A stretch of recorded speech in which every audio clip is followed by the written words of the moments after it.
ಯಾರ್ದು ದುಡ್ಡು ಐಶ್ವರ್ಯ ಗೌಡ ಅಣ್ಣಮ್ಮನ ಜಾತ್ರೆ ಮಾಡೋದಕ್ಕೆ ಮುಂದಾಗಿದ್ದಾರೆ. ಮೋಸದ ದುಡ್ಡಲ್ಲಿ ಜಾತ್ರೆಯನ್ನ ಮಾಡ್ತಿದ್ದಾಳಂತೆ ಈ ಚಾಲಾಕಿ, ಚಿನ್ನ ವಂಚಕಿ.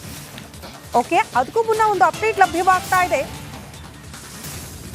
ಅಯೋಧ್ಯೆಯಲ್ಲಿ ರಾಮನ ಸಂಭ್ರಮ ಮನೆ ಮಾಡಿದೆ ಕಾರಣ 1 ವರ್ಷ ತುಂಬಿತು ಅನ್ನೋ ಕಾರಣಕ್ಕೆ ಯಾರ್ದೋ ದುಡ್ಡು ಐಶ್ವರ್ಯ ಅಣ್ಣಮ್ಮನ ಜಾತ್ರೆ, ಮೋಸದ ಹಣದಲ್ಲಿ ಐಷಾರಾಮಿಯ ಜೀವನ ಮಾಡೋದಕ್ಕೆ ಮುಂದಾಗಿದ್ದಾಳೆ. ತಂಡೋರ ಕಾಸಲ್ಲಿ ವಂಚಕಿಗೆ ರಾಜಕೀಯ ಕನಸಂತೆ. MLA ಆಗೋ ಕನಸು ಕಾಣ್ತಿದ್ದಾಳಂತೆ ಐಶ್ವರ್ಯ ಗೌಡ. ಪೊಲೀಸ್ ತನಿಖೆಯಲ್ಲಿ ಬಟಾ ಬಯಲಾಗಿದೆ ವಂಚನೆಯ ಜಾಲ. ಟಿಕೆಟ್ಗಾಗಿ ರಾಜಕಾರಣಿಗಳಿಗೆ ಹಣದ ಹೊಳೆ ಹರಿಸಿದ್ದಾಳೆ ಐಶ್ವರ್ಯ ಗೌಡ. ಹಾಗಾಗಿ ಹೇಳ್ತಾ ಇರೋದು, ಹಲವು ರಾಜಕಾರಣಿಗಳ ಹೆಸರು ಕೂಡ ಈಕೆಯ ಜೊತೆ ತಳುಕು ಹಾಕಿಕೊಂಡಿದೆ ಅಂತ. ಒಂದ್ ಕಡೆ ನರೇಂದ್ರ ಸ್ವಾಮಿ ಆಯ್ತು, ಮತ್ತೊಂದು ಕಡೆ ವಿನಯ್ ಕುಲಕರ್ಣಿ ಆಯ್ತು, ಇನ್ನೂ ಹಲವರಿದ್ದಾರೆ ಅಂತ. ತನಿಖೆಯ ಹಾದಿ ಬಗ್ಗೆ ಹಲವು ಅನುಮಾನಗಳಿದೆ. ಮಧ್ಯಾಹ್ನ ಬಂಧನ, ಸಾಯಂಕಾಲ ರಿಲೀಸ್ ಆಗ್ತಾರೆ. ಯಾರ್ಯಾರ್ದೋ ಒತ್ತಡಕ್ಕೆ ತನಿಖಾಧಿಕಾರಿಗಳು ಮಣಿತಿದ್ದಾರೆ ಎನ್ನುವಂತಹ ವಿಚಾರ. ಓಕೆ, ಇದರ ಬಗ್ಗೆ ಈಕೆ ಐಶ್ವರ್ಯ ಗೌಡ ನಾವು ಹೇಳ್ಬೇಕಷ್ಟೇ ವಂಚಕಿ ನಯವಂಚಕಿ ಅಂತೇಳಿ. ನಾಳೆ ನಮ್ಮ ಮಂತ್ರಿಯಾಗಿ ಬಂದರೂ ಬರ್ಬೋದು. ಆಗ ನಮ್ಮ ಪರಿಸ್ಥಿತಿ ನೋಡಿ, ಅಷ್ಟು ಪವರ್ಫುಲ್ ಇದ್ದಾಳೆ. ಹಾಂ, ಇಂಥ ಕಳ್ಳರನ್ನೇ ಯಾರಾದರೂ ಇಂಥ ಕಳ್ಳರಿಗೆ ಕೊಡೋದಿಲ್ಲ ಅಂತ ಹೇಳುವಂಥ ಧೈರ್ಯ ಯಾರಿಗಾದ್ರೂ ಇದೆಯಾ? ಅಲ್ಲಿ ಮದ್ದೂರಲ್ಲಿ ಗೆದ್ದಿರುವಂಥವ್ರು ಯಾರು? ಅವರ ಹಿನ್ನೆಲೆ ಕೂಡ ಅಂಥದ್ದೇ, ಅದನ್ನು ಪದೇ ಪದೇ ಹೇಳ್ತಾ ಇರ್ತಾರೆ. ಆಮೇಲೆ ನರೇಂದ್ರ ಮೋದಿ ಅವರು ಬಂದಾಗ ಯಾವುದೋ ಒಬ್ಬ ರೌಡಿ ಶೀಟರ್ ಕೈ ಮುಗಿತಾ ಕೂತಿದ್ದ. BJP ಅವರಾದ್ರೇನು, ಕಾಂಗ್ರೆಸ್ ಅವರಾದ್ರೇನು, JDS ಅವರಾದ್ರೇನು, ಎಲ್ಲರೂ ಇಂಥದ್ದೇ ಅಲ್ವ ಮಾಡೋದು. ಯಾರು ಇದರ ಬಗ್ಗೆ ಯಾರಾದರೂ ಗಮನ ಹರಿಸಿದ್ದಾರಾ? ಏನು ಮಾಡಬೇಕು ನಮ್ಮ ಸಮಾಜದ ಬಗ್ಗೆ ಅಂತೇಳಿ. ಅದಕ್ಕೆ ನಾನು ಪದೇ ಪದೇ ಹೇಳ್ತಾ ಇರೋದು, ನೀವು ಕಾಂಗ್ರೆಸ್ BJP ಅಂತ ಹೋಗಬೇಡಿ.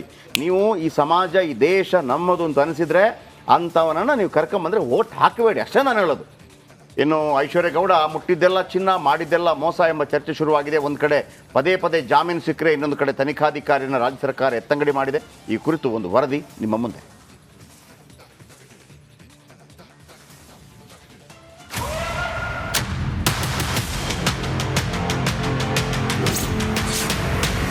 ಐಶ್ವರ್ಯ ಗೌಡ ಹಿಂದೆ ನಿಂತಿದೆಯಾ ರಾಜ್ಯ ಸರ್ಕಾರ? ಪ್ರಭಾವಿಗಳ ಜೊತೆ ಸಂಪರ್ಕದಲ್ಲಿದ್ದಾಳ ವಂಚಕಿ?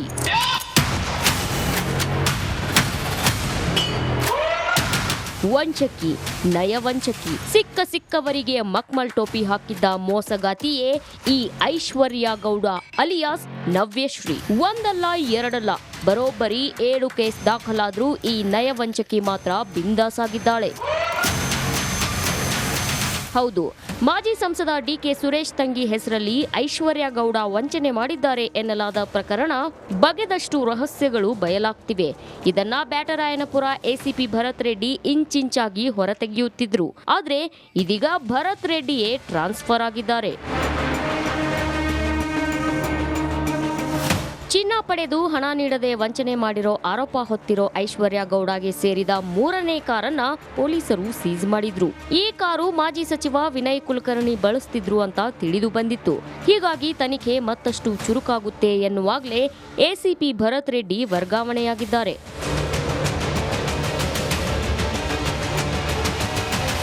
ಸರ್ಕಾರ ಏಕಾಏಕಿ ಭರತ್ ರೆಡ್ಡಿ ವರ್ಗಾವಣೆ ಮಾಡಿದ್ದಕ್ಕೆ ಐಶ್ವರ್ಯ ಗೌಡ ಹಿಂದೆ ರಾಜ್ಯ ಸರ್ಕಾರ ನಿಂತಿದೆಯಾ ಎಂಬ ಅನುಮಾನ ಶುರುವಾಗಿದೆ. ಪ್ರಭಾವಿಗಳ ಜೊತೆ ನಿತ್ಯ ಸಂಪರ್ಕದಲ್ಲಿದ್ದುಕೊಂಡೇ ಈ ವಂಚಕಿ ACP ಭರತ್ ರೆಡ್ಡಿ ಟ್ರಾನ್ಸ್ಫರ್ ಮಾಡಿಸಿದ್ಲಾ ಎಂಬ ಚರ್ಚೆಯೂ ಶುರುವಾಗಿದೆ. ಸದ್ಯ ಭರತ್ ರೆಡ್ಡಿಗೆ ರಾಜ್ಯ ಸರ್ಕಾರ ಪೋಸ್ಟಿಂಗ್ ತೋರಿಸದೆ ಟ್ರಾನ್ಸ್ಫರ್ ಮಾಡಿದ್ದಾರೆ. ವಿನಯ್ ಕುಲಕರ್ಣಿಯವರ ಕಾರು ಮುಟ್ಟಿದ್ದಕ್ಕೆ DYSP ರ್ಯಾಂಕ್ ಅಧಿಕಾರಿಯನ್ನ ಎತ್ತಂಗಡಿ ಮಾಡಿದ್ರ. ಈ ಮೂಲಕ ವಂಚಕಿ ಐಶ್ವರ್ಯ ಪ್ರಕರಣದಲ್ಲಿ ಸರ್ಕಾರ ಪೊಲೀಸರ ಕೈ ಕಟ್ಟಿ ಹಾಕ್ತಿದೆಯಾ ಎಂಬ ಚರ್ಚೆ ಶುರುವಾಗಿದೆ. Madesh, crime bureau, republic Kannada.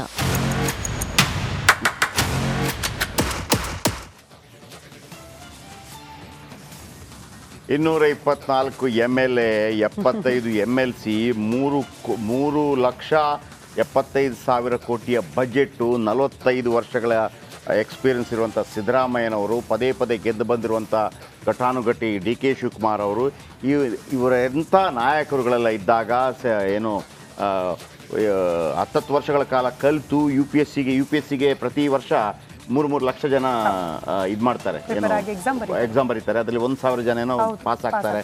ಅಷ್ಟೆಲ್ಲ ಕಷ್ಟ ಬಂದು ಇಲ್ಲಿ ಗೌರ್ಮೆಂಟು ಆಮೇಲೆ ಕಾರ್ಯಾಂಗ ಇವರನ್ನೆಲ್ಲ ನಕ್ಕ ಪಿಚ್ಚ ಒಂದು ಹೆಣ್ಣುಮಗಳು ಈ ಕಿರು ಬೆರಳಲ್ಲಿ ಹಿಂಗೆ ಆಟ ಆಡಿಸ್ತಾ ಇದ್ದಾಳೆ ಸರ್ಕಾರವನ್ನು. ಸಿದ್ದರಾಮಯ್ಯನವರೇ, ಭರತ್ ರೆಡ್ಡಿ ಅವರನ್ನು ವರ್ಗಾವಣೆ ಮಾಡಿಸಿದಿರಲ್ಲ, ಈಗ ವರ್ಗಾವಣೆ ಒಂದು ನಿಯಮ, ಐ ಅಗ್ರಿ, ಒಂದು ವರ್ಗಾವಣೆ ಅಂತಿರುತ್ತೆ. ಅದೇ ಜಾಗ ತೋರಿಸಿದ ವರ್ಗಾವಣೆ ಮಾಡೋ ಉದ್ದೇಶ ಏನು? ಅಥವಾ ಒಂದು ಹೇಳ್ಬೇಕಿಲ್ಲ, ಕರೆಕ್ಟಾಗಿ ಆಗಲಿ ಅನ್ನೋ ಕಾರಣಕ್ಕಾಗಿ ಬೇರೆಯವ್ರನ್ನ ತರ್ತೀವಿ. ಭರತ್ ರೆಡ್ಡಿಯ ಮಿಸ್ಟೇಕ್ ಏನು ಅಂತ ಹೇಳ್ಬೇಕು ನೀವು. ಈ ಸಂದರ್ಭದಲ್ಲಿ ಯಾಕೆ ವರ್ಗಾವಣೆ ಆಗುತ್ತೆ? ಹಾಗಾದರೆ ನಿಮ್ಮ ಹತ್ರ ಶಕ್ತಿನೇ ಇಲ್ವ? ನಿಮ್ಮ ಹತ್ರ ಎಲ್ಲ ಮುಖ್ಯಮಂತ್ರಿಯಾಗಿ, ಉಪಮುಖ್ಯಮಂತ್ರಿಯಾಗಿ, ಗೃಹ ಸಚಿವರಾಗಿ ಒಂದು ಆಕೆಯ ಮೇಲೆ 7 ಆರೋಪಗಳು ಬಂದಾಗ ಎಲ್ಲ ಬಂಡವಾಳ ಬಯಲಾಗ್ತಾ ಇದೆ ಅನ್ನೋ ಕಾರಣಕ್ಕಾಗಿ ಹಾಕಿರಿ ಒಳಗೆ. ಏನಾಗುತ್ತೆ?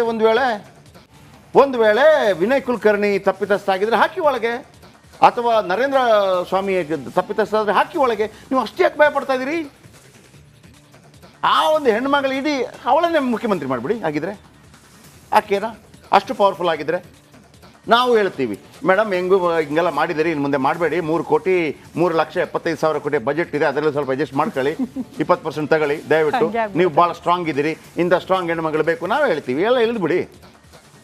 ಬನ್ನಿ, ಇದರ ಬಗ್ಗೆ ಇನ್ನಷ್ಟು ಹೆಚ್ಚಿನ ಮಾಹಿತಿ ಕೊಡ್ತಾರೆ ನನ್ನ ಕಲೀಗ್ ಮಾದೇಶ್.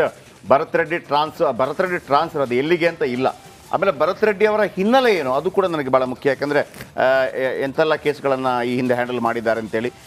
ಸಮ್ಟೈಮ್ಸ್ ಅದು ಊಹಾಪೋಹನ ಆಗಿರ್ಬೋದು. ಯಾಕಂದರೆ ಇಲ್ಲ ರೀ, ಅವ್ರದ್ದು ಆಲ್ರೆಡಿ ಟ್ರಾನ್ಸ್ಫರ್ ಆಗೋದಿತ್ತು, ಮೊದಲೇ ಪ್ಲಾನ್ ಆಗಿತ್ತು ಅಂತೇಳಿ. ಬಟ್ ಜಾಗ ತೋರಿಸದೆ ಮಾಡೋದಿದೆಯಲ್ಲ, ಏನು ಅಂತ ಗೊತ್ತಿರೋದಿಲ್ಲ. ಅದು ಅವಮಾನ, ಶಿಕ್ಷೆ ಒಂದು ರೀತಿಯಲ್ಲಿ ತ್ರಿಶಂಕು ಸ್ಥಿತಿ. ಹಿಂಗೆ ತೆಗೆದು ಎತ್ತಂಗಡಿನಲ್ಲ, ತೆಗೆದು ಬಿಸಾಕೋದು ಅಂತ, ಒದ್ದು ಹೊರಗೆ ಹಾಕೋದು ಅಂತಾರಲ್ಲ, ಎಲ್ಲಿ ಬಿದ್ದಿದ್ದೀನಿ ಅಂತ ಗೊತ್ತಿರೋದಿಲ್ಲ. ಹಂಗಾಗಿದೆ ಪಾಪ ಭರತ್ ರೆಡ್ಡಿ ಅವರಿಗೆ. ಅವ್ರು ಮಾಡೋದು ತಪ್ಪಾದ್ರೆ ಏನು? Please Madesh, update please. Jayaprakash, ಈಗಾಗಲೇ ಈ ಒಂದು ಪ್ರಕರಣದ ವಿಚಾರವಾಗಿ ಸಾಕಷ್ಟು ಚರ್ಚೆ ಆಗ್ತಿತ್ತು. ಅದರಲ್ಲೂ ಕೂಡ ಐಶ್ವರ್ಯ ಗೌಡಳ ಕಾಂಟ್ಯಾಕ್ಟ್ ಇರುವಂಥ ವಿಚಾರವಾಗಿ ಸಾಕಷ್ಟು ಪ್ರಶ್ನೆಗಳು ಕೂಡ ಉದ್ಭವ ಆಗಿತ್ತು. ಈ ಒಂದು ಪ್ರಕರಣ ದಾಖಲಾಗ್ತಿದ್ದಂಥ ಬೆನ್ನಲ್ಲೇ ಆಕೆಯ ಬಗ್ಗೆ ಒಂದಷ್ಟು ಇನ್ಫಾರ್ಮೇಷನ್ ಅನ್ನ ಕಲೆಕ್ಟ್ ಮಾಡುವಂಥ ಕೆಲಸವನ್ನ ಭರತ್ ರೆಡ್ಡಿ ಅವರು ಮಾಡಿದ್ರು. ಭರತ್ ರೆಡ್ಡಿಯ ಈ ಒಂದು ಕೇಸ್ನ ಐಒ ಆಗಿದ್ದಾರೆ, ಅಂದರೆ ಇನ್ವೆಸ್ಟಿಗೇಷನ್ ಆಫೀಸರ್, ಒಬ್ಬ ACP ರ್ಯಾಂಕಿಂಗ್ನ ಅಧಿಕಾರಿ ಒಂದು ಕೆಲಸವನ್ನ ತನಿಖೆ ಮಾಡ್ತಿದ್ದಾರೆ. ಜೊತೆಗೆ ಅವರು ಈ ಹಿಂದೆ ಮಾಡಿದಂಥ ಕೆಲಸಗಳು ಕೂಡ ಸಾಕಷ್ಟಿದೆ. ಈ ದರ್ಶನ್ ಕೇಸ್ನಲ್ಲೂ ಕೂಡ ಭರತ್ ರೆಡ್ಡಿ ಅವರು ತನಿಖೆ ಮಾಡುವಂಥ ಕೆಲಸವನ್ನು ಮಾಡಿದ್ದಾರೆ. ಆ ಒಂದು ಕೇಸ್ನಲ್ಲೂ ಕೂಡ ಅವರ ವರ್ಕ್ ಸ್ಟ್ರಾಟಜಿ ಹೇಗಿದೆ ಅಂತ ನೋಡ್ಬೋದು. ಜೊತೆಗೆ ಅವರು ಈ ಮುಂಚೆ ಮಾಡಿದಂಥ ಕೆಲಸಗಳಾಗಿರ್ಬೋದು, ಇದೇ ಬ್ಯಾಟರಾಯನಪುರ ACP ಆಗಿರುವಂಥ ಸಂದರ್ಭದಲ್ಲಿ ಮಾಡಿರುವಂಥ ಎಲ್ಲ ಕೇಸ್ಗಳನ್ನು ನೋಡಿದ್ರೆ ಭರತ್ ರೆಡ್ಡಿ ಅವರು ಒಬ್ಬರು ಸ್ಟ್ರಿಕ್ಟ್ ಆಫೀಸರ್ ಅಂತ ಹೇಳೋದ್ರಲ್ಲಿ ಯಾವುದೇ ಡೌಟ್ ಇಲ್ಲ. ಅದರಲ್ಲೂ ಕೂಡ ಡಿಪಾರ್ಟ್ಮೆಂಟ್ನಲ್ಲೂ ಕೂಡ ಒಂದು ಒಳ್ಳೆ ಹೆಸರನ್ನ ಮತ್ತೆ ದಕ್ಷ ಅಧಿಕಾರಿ ಅನ್ನುವಂಥ ಹೆಸರನ್ನ ಭರತ್ ರೆಡ್ಡಿ ಅವರು ಉಳಿಸ್ಕೊಂಡಿದ್ದಾರೆ. ಆದರೆ ಈ ಒಂದು ಕೇಸ್ನಲ್ಲಿ ಆ ಒಂದು ದಕ್ಷತೆಯನ್ನು ತೋರಿಸೋದಕ್ಕೆ ರಾಜಕಾರಣಿಗಳು ಬಿಡ್ತಿಲ್ವ ಅನ್ನೋಂಥ ಅನುಮಾನ ಮೇಲ್ನೋಟಕ್ಕೆ ಕಾಡ್ತಿದೆ. ಯಾಕಂದರೆ ಅವರು ಈ ಒಂದು ಕೇಸ್ನ ತನಿಖೆಯನ್ನು ನಡೆಸುವಂಥ ಸಂದರ್ಭದಲ್ಲಿ, ಅದರಲ್ಲೂ ಕೂಡ ಅರೆಸ್ಟ್ ಮಾಡುವಂಥ ಸಂದರ್ಭದಲ್ಲಿಯೇ ಒಂದಷ್ಟು ಅಡೆತಡೆಗಳು ಕೂಡ ಈ ಒಂದು ಕೇಸ್ನಲ್ಲಿ ಸ್ಟಾರ್ಟಿಂಗ್ನಲ್ಲೇ ಬಂದಿತ್ತು. ಯಾಕಂದರೆ 2 ಸಿಮ್ನಲ್ ಪ್ರಕರಣಗಳು ಕೂಡ ಇಲ್ಲಿ ದಾಖಲಾಗಿತ್ತು. ಒಂದು ಕಮರ್ಷಿಯಲ್ ಸ್ಟ್ರೀಟ್ನಲ್ಲಿ ಮತ್ತು ಚಂದ್ರ ಲೇಔಟ್ನಲ್ಲಿ. ಕಮರ್ಷಿಯಲ್ ಸ್ಟ್ರೀಟ್ನಲ್ಲಿ ಆಗಿದ್ದಂಥ ಒಂದು ಪ್ರಕರಣದಲ್ಲಿ ಕೂಡಲೇ ಆರೋಪಿತೆಯನ್ನು ಅರೆಸ್ಟ್ ಮಾಡುವಂಥ ಕೆಲಸವನ್ನು ಪೊಲೀಸರು ಮಾಡ್ತಾರೆ. ಆದರೆ ಈ ಒಂದು ಕೇಸ್ನಲ್ಲಿ ಚೀಟಿಂಗ್ ಜಾಸ್ತಿ, ಅಂದರೆ ದೊಡ್ಡ ಮಟ್ಟದಲ್ಲಿ ಚೀಟಿಂಗ್ ಆದರೂ ಕೂಡ ಐಶ್ವರ್ಯ ಗೌಡನನ್ನು ಅರೆಸ್ಟ್ ಮಾಡಿರಲಿಲ್ಲ. ಆಕೆ ಆರೋಪಿತಳಾಗಿದ್ದರೂ ಕೂಡ ಮನೆಯಲ್ಲೇ ಎಲ್ಲ ಮಾಧ್ಯಮಗಳಿಗೂ ಕೂಡ ಮಾತನಾಡುವಂಥ ಕೆಲಸವನ್ನು ಮಾಡಿರಲು. ಜೊತೆಗೆ ಹೇಳುವಂಥ ಸಂದರ್ಭದಲ್ಲಿ ನನಗೆ ಸಾಕಷ್ಟು ಜನ ರಾಜಕಾರಣಿಗಳು ಕಾಂಟ್ಯಾಕ್ಟಲ್ಲಿದ್ದಾರೆ, ವಿನಯ್ ಕುಲಕರ್ಣಿ ಅವರು ಕಾಂಟ್ಯಾಕ್ಟಲ್ಲಿದ್ದಾರೆ, ಬೇರೆ ಬೇರೆ ರಾಜಕಾರಣಿಗಳು ಕೂಡ, ಎರಡೂ ಪಕ್ಷದವರು ಕೂಡ ಕಾಂಟ್ಯಾಕ್ಟ್ ಇದ್ದಾರೆ, ನಾನು ಏನು ತಪ್ಪು ಮಾಡಿಲ್ಲ ಅನ್ನೋಂಥ ಗರ್ವದಲ್ಲಿ ಆಕೆ ಹೇಳ್ಕೊಳ್ಳುವಂಥ ಕೆಲಸವನ್ನು ಕೂಡ ಮಾಡಿದರು. ಆದರೆ ಎಲ್ಲೊಂದು ಕಡೆ ಆ ಒಂದು ಸಂದರ್ಭದಲ್ಲಿ ಇಮಿಡಿಯೇಟ್ಲಿ FIR ಆಗ್ತಿದ್ದಂತೆ ಈ ಒಂದು ಪ್ರಕರಣದಲ್ಲಿ ಆಕೆಯನ್ನು ಅರೆಸ್ಟ್ ಮಾಡಬೇಕಾಗಿರುತ್ತೆ. ಸ್ಟಾರ್ಟಿಂಗ್ನಲ್ಲಿ ಒಂದಷ್ಟು ಒತ್ತಡಗಳು ಕೂಡ ಇತ್ತು.